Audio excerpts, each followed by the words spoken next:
Colin, let's talk basketball now.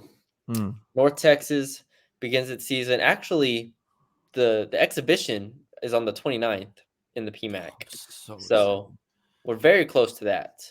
I'm so excited. They'll play Sam Houston State in the exhibition game. Also, a late addition to the schedule was Northern Iowa at home on November 7th to open the season.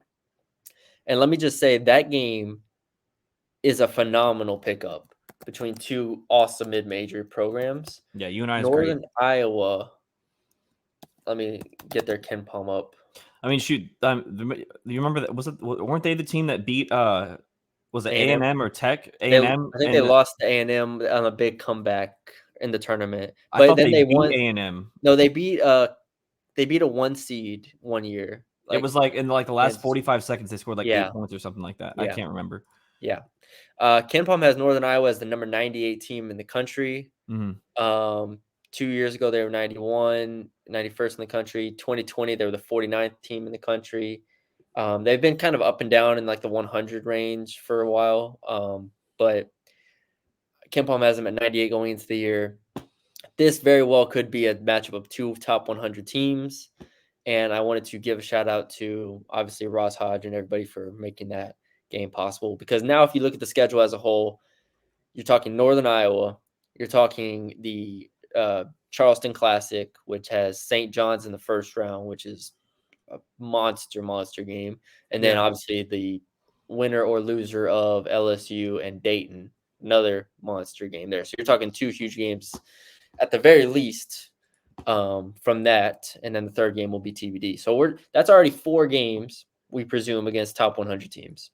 I mean, and you go down the list. I mean, you got Mississippi State, you got Boise State. I don't think Boise was good last year, though. I can't remember off the top of my head. Boise, I thought Boise was Maybe I'm thinking about football. They were good last year. I mean, St. Boise. John's. Boise State last year was I already mentioned St. John's in Sorry. the tournament. Boise State last year was 37th in the country, made the tournament as a 10 seed. That's what it was. It was their football that sucked. Right, Yeah. because we played them. That makes sense. Yeah. Yeah, Mississippi State. I mean, it's really cool to see actual teams. Shit, is Fordham good? I think Fordham's pretty good. Maybe I'm wrong. They're okay. They're average.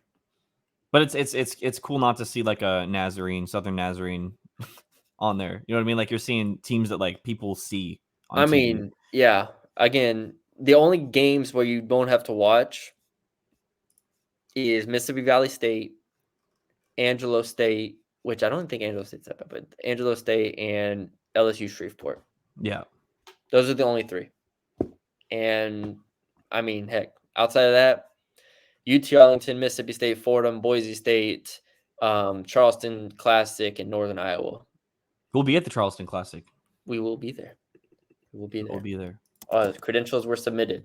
So, looking at the schedule, do you expect them like obviously it's way too early. Maybe I don't know expectation wise. No, let's do expectations. When you look at this non-conference schedule, unless you want to do overall, but when you look at this non-conference schedule, you see Mississippi State, Boise State. You already went down the list. St. John's, UNI. Like out of those 4 big games, how many you want them to win? Because to me, I mean there'll be more in the Charleston Classic, obviously, but they're TBD. Yeah, but I'd say like 3-1 out of those 4. 3-1 out of Northern Iowa, St. John's, Mississippi State, and Boise. Yeah. Colin, that is. Whew. No, I'll be happy with 2-2. How's good St. John right now? St. John's is very good. I think they got 25 year last year. No, they got top 25 votes. Oh, am I thinking? Was St. Mary's down last year? No, St. Mary's was pretty good.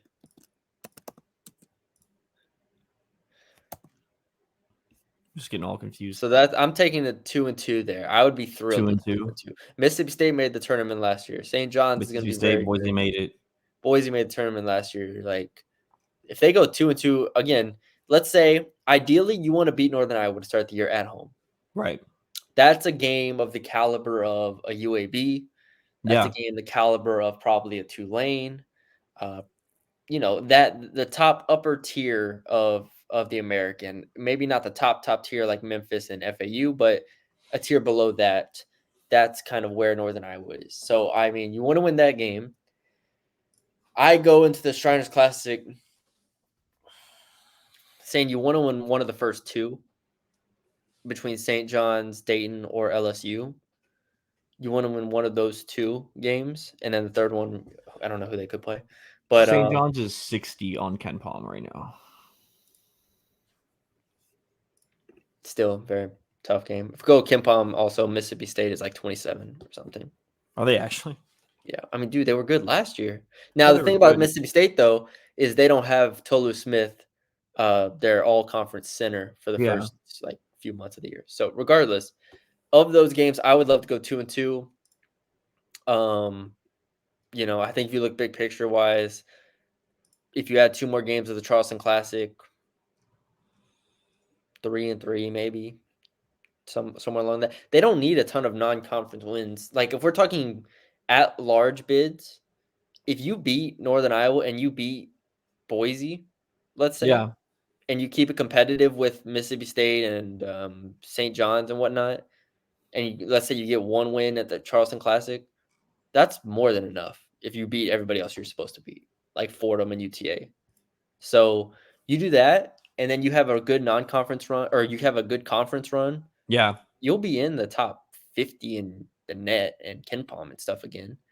Last year they were top 50 and they didn't make the tournament, but they didn't have enough, of those quality wins in the non-conference. So, yeah, I when set expectations non-conference wise, you want to see them beat Northern Iowa. I think that's the main thing, and then you want to see them pick up 1, maybe 2 more wins from that tough slate. I've already said 1 Charleston Classic win and potentially a win over Boise or Mississippi State would be that's like ideal. I might sound like that's too much, honestly, but I don't know. This team was a top I 30, feel like I this feel like was the I feel like 31st it's best team in the country last year on the net and on well, I also KenPom. feel like it's fair because you didn't like although you lost Grant, it's not really a transition.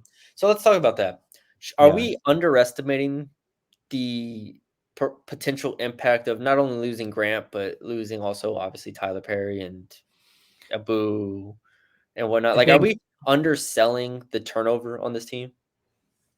I don't think we're just saying the turnover because we've seen it recover in the past. Fine. Like you lose Javion, boom, Tyler Perry comes in, you're fine. You lose Mhm. Zach, boom, someone else comes in, Abu or Mulai. Um, I don't think the turnover portion we're underselling because we've seen that fixed before. I don't know about the coaching. I feel like I'm of the mindset of this is just we're just going to keep this thing going. Yeah. But with them changing the offense, I don't know what that's going to do to affect the opposing team, right? Because obviously you grind them down, but if you're playing faster, you're playing more into another team's like Boise, for example. You're playing more into how they're going to play. They're going to play more running as opposed to just like getting no possessions a game. Now, defensively, I think they'll be just great like they always are because Ross was the architect of that. But I guess Yeah. offensively, it might cause some things to happen.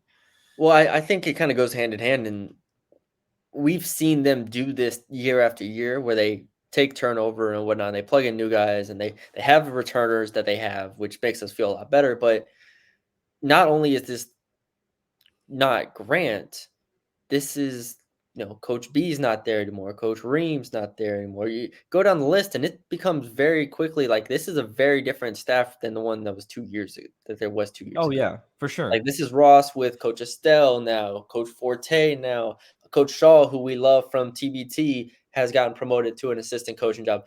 This is all very, very new. And while I'm with you in that we've seen Ross's defense and we know they've rotated guys in, it's still something that they're going to have to adjust to. And at the first sign of obviously adversity, let's say they lose to Northern Iowa, 2 years ago, we said, all right, Grant, Ross, Coach B, blah, blah, blah, blah, blah, will can fix this. And they did. This year, I don't we nobody knows. They don't even know how exactly it's gonna play out. Right. So it's gonna be I think that is worth noting. That is there could be a few lumps in there I think as it's they something, but I don't know if it's. I think it's definitely something that when a coach changed, but I think the culture that they both instilled and how involved Ross was before, I'm not sure it's going to be something where we need to like. I don't know. I don't know how many wins it actually affects. Right. Like I don't know if you lose 2 games because of it, or if you lose 5 games because of it. But I think that this team is still. I think it's fair to this team to still have really high expectations. No, I agree. I agree. I mean, I just said that they were going to win 3 of those freaking non-conference games against top Right. 50, top 60 teams. So I obviously expect them to be very good. Um, the question obviously then becomes in conference play when you're seeing familiar teams again, your coaching matters, I think, more in the conference season and stuff. And you maybe have to face some adversity with injuries or whatnot. There are questions, like you said, the offense is another one. That's going to be fascinating to watch how that unfolds. We know Phil Forte and Estelle are respected coaches.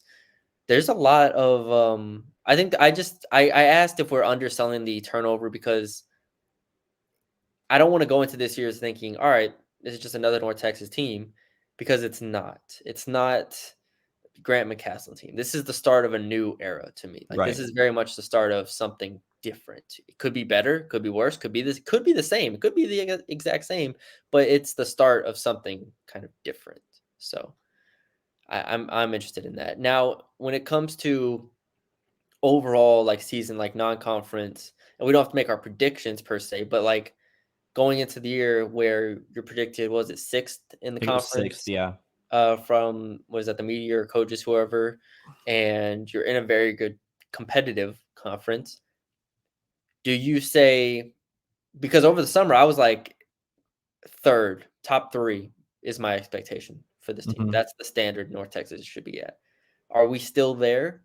I'm trying to see the order of who's above them. It's We're it's Memphis one or no, it's FAU one, Memphis Memphis two, 2. two Tulane three.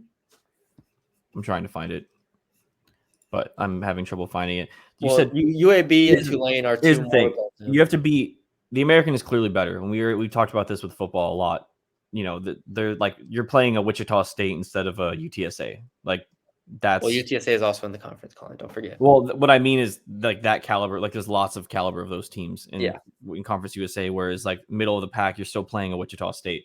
I mean, you're playing a lot. I mean, Temple, for example, Tulsa Tulsa. in a secret scrimmage apparently beat LSU. So there Yeah. you So you're playing against better competition. Now, I don't think it is unfair to expect them to still beat those teams because I think you need to hold like it's a top 50, 40 team, whatever you want this team to be. If you want it to be a tournament team, it has to be make those wins. If you don't think it'll be a tournament team, then sure, we can go into the season saying, "Oh, they'll lose a couple of these," or growing pains. But if you think this team's going to be a tournament team again, and you want that expectation, you need to make sure that you beat the teams that are up to a Memphis and FAU. Like you can't lose against the Tulane both times. You can't lose to Wichita State. You can't lose to Tulsa.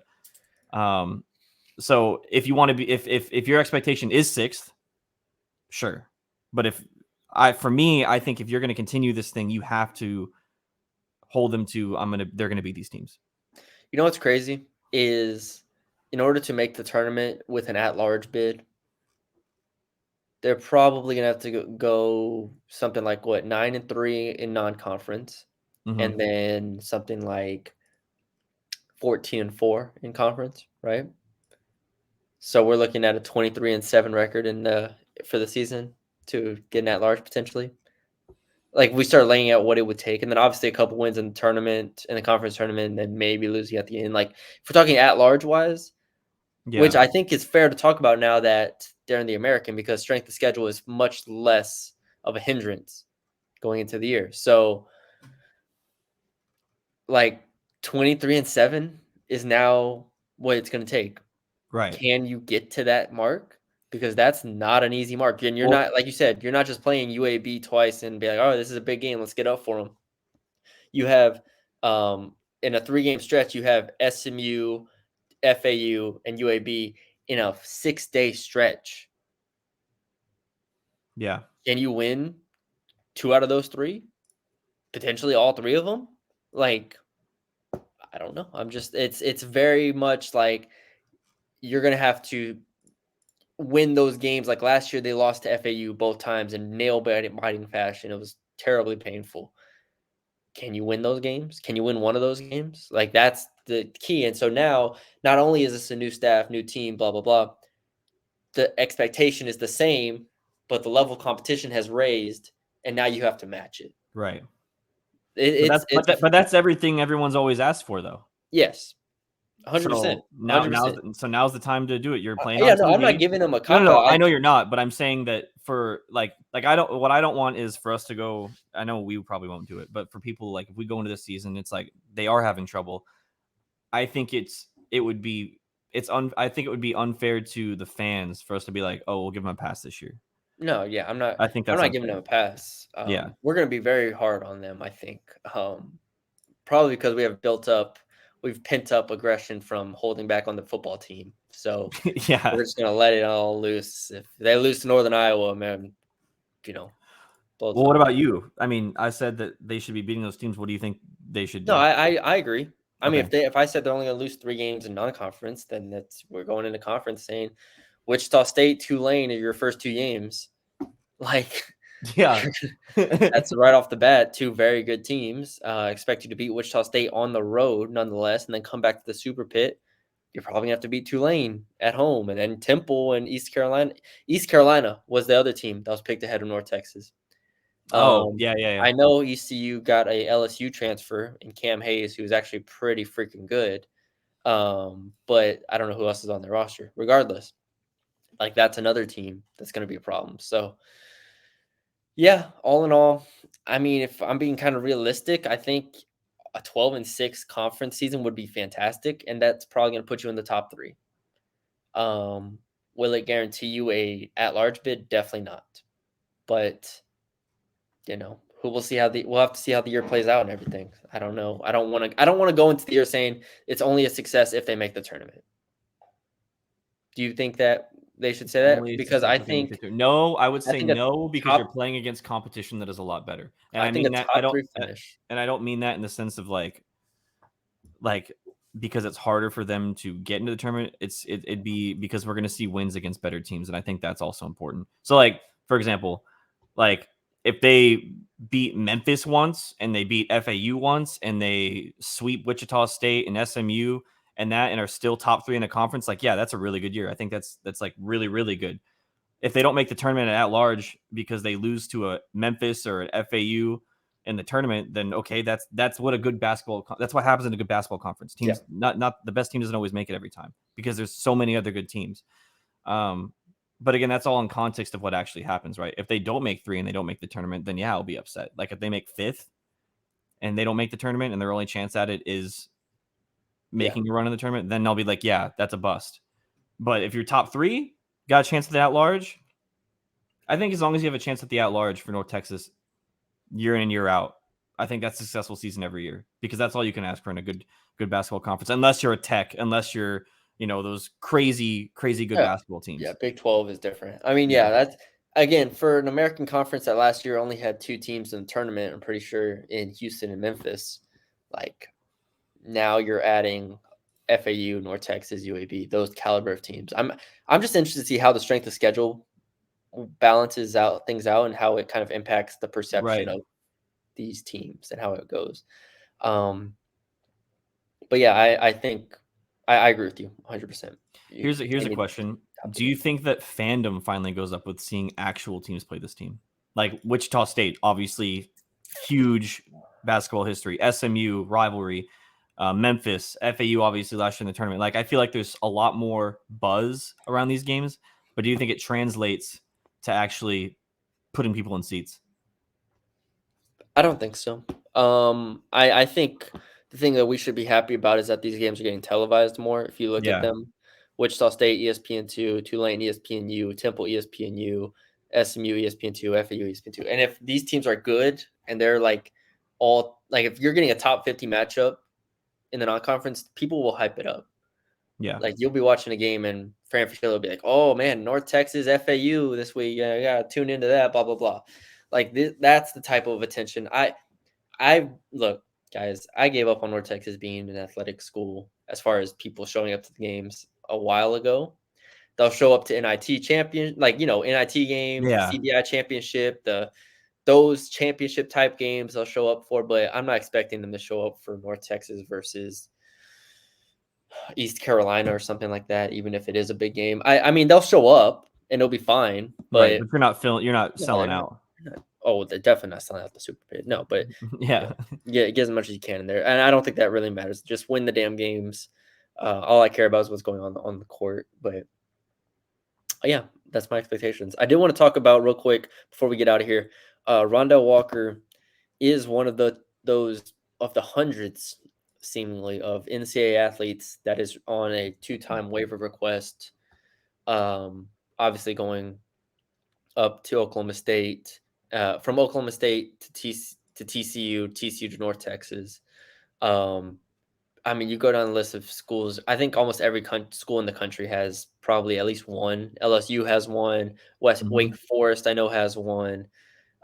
Because the NCAA made it so unclear that they were actually going to take this seriously. Initially, that it seemed like they were going to just sign off on all the waivers and let players transfer whenever.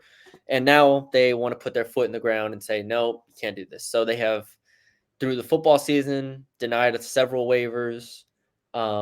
Eventually, they started letting some play. I don't know. But if Rondell Walker cannot play, which we don't know anything, but if he cannot play, do you think that is a big shot? Do you still believe in the depth? Do you still believe in the talent? Because I don't know if he was going to start anyways. But where do you think that puts North Texas in terms of options? Happened at the guard position, so I'm unfazed. There's so many good guards. Should be so many good guards on this team. I mean, uh, you go down the list, Bugs. I just had them all up here. Bugs, Jason Edwards, Jason Edwards. You already have Ruben, Ruben. Like those three alone, you're like, okay, we're good. CJ So Noland. CJ Noland, another transfer. So you already have the three guys, and then it depends on, like you said, you don't even know if he's going to start. Yeah, We have no idea how many minutes he was going to play. Now, I think that in terms of, I guess, depth for the season, it could hurt, maybe. But to start off, like, I don't think it really affects this team in terms of who was going to play. You might add a couple more minutes to John Bugs or something like that, but this team doesn't play deep anyways. I It's was always gonna been say, such a low rotation that yeah. it I doesn't mean, really make a we didn't difference. even mention, Christian Moore. I've heard good things about Yeah, over the offseason, and he showed flashes last year. Matt Stone, I think, is going to be a rotation piece for this team. Um, we forget, I mean, CJ Nolan and Reuben Jones being 6'5", 6'5", Matt yeah. Stone being 6'4". I feel pretty good about their size on the perimeter, anyways, going into the year. If this had happened to a front court player, I'd be much more We'd concerned. be concerned for sure. If Yeah, Robert Allen was yeah, unable to play, then we are quickly panicking and yeah. We'd be pretty upset about that. yeah. But like you said, at the guard spot, I still feel pretty good. This it's a lot. Jason Edwards is a lot more important. John Buggs, very important. Reuben Jones. We haven't seen CJ Nolan, but we'll see if he can live up to the hype.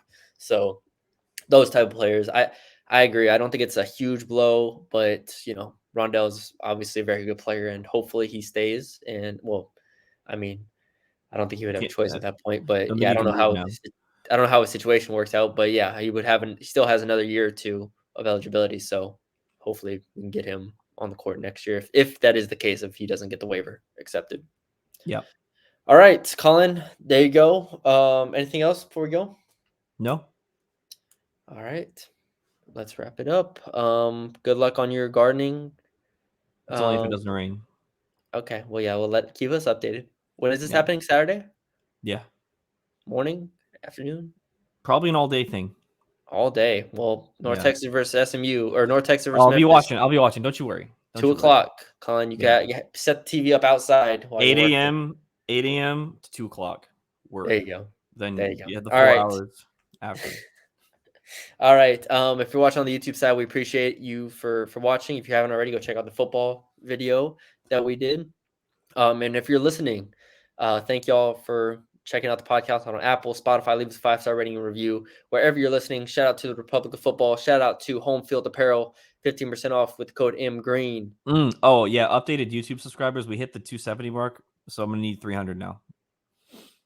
Let's give you guys. We got Memphis, and then we got for the UTSA game. I want 300. That's a Okay, lot. That's asking a lot, there you go. actually. There you But go. that's what I want. Got to go up about 10% 30. in subs in the next 8 days. Yeah, how many do we have? I think it is still 272. 270. Oh, say 272. Come We're getting like on. one a day. Yeah, I mean, we need two a day. That's all. We need like 3 a day. What are we asking for here? Not a lot. Yeah. Come on. All right, guys. All right. We'll talk to y'all later. See you.